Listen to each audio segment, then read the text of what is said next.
La Haute Autorité de Santé, la HAS, a actualisé en octobre 2015 les recommandations sur les transfusions de plaquettes. D'une part, il faut distinguer les thrombopénies centrales des thrombopénies périphériques. De façon générale, les thrombopénies périphériques, comme on le verra à la fin, sont de mauvaises indications, voire des non-indications ou des contre-indications aux transfusions de plaquettes. Il faut donc se concentrer plutôt sur les thrombopénies centrales.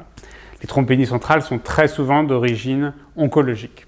Donc, pour la transfusion prophylactique, ce qui n'est pas pareil que la transfusion curative. Pour la transfusion prophylactique, la HAS a redéfini les seuils de taux de plaquettes à partir desquels les transfusions de plaquettes étaient indiquées. En l'absence de facteurs de risque, une transfusion prophylactique de plaquettes dans une thrombopénie centrale est indiquée à partir de 10 000 plaquettes. En cas de fièvre ou d'infection, d'hypertension artérielle, de mucite ou de lésion à risque hémorragique, ou en cas de décroissance très rapide des plaquettes, c'est à partir de 20 000 plaquettes qu'une transfusion prophylactique de plaquettes est indiquée dans les thrombopénies centrales.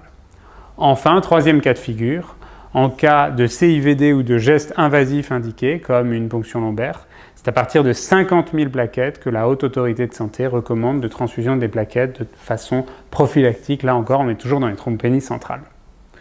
Maintenant, si on passe aux transfusions qui ne sont plus prophylactiques mais curatives, ces transfusions ont pour but de corriger une hémorragie ou de l'arrêter.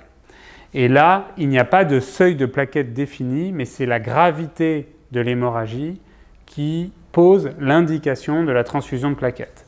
Les critères de gravité d'une hémorragie sont toujours les mêmes, vous les connaissez, c'est-à-dire une hémorragie extériorisée, un purpura extensif, des bulles hémorragiques buccales, des hémorragies rétiniennes, etc., etc. Ce sont vos critères de gravité que vous connaissez déjà. Si on passe maintenant aux thrombopénies périphériques, là encore, donc, comme je vous l'ai dit, ce sont des transfusions qui sont peu indiquées, voire contre-indiquées. En général, elles sont inefficaces. Dans l'hypersplénisme, par exemple, sauf pronostic vital, il n'y a pas d'indication à transfuser des plaquettes.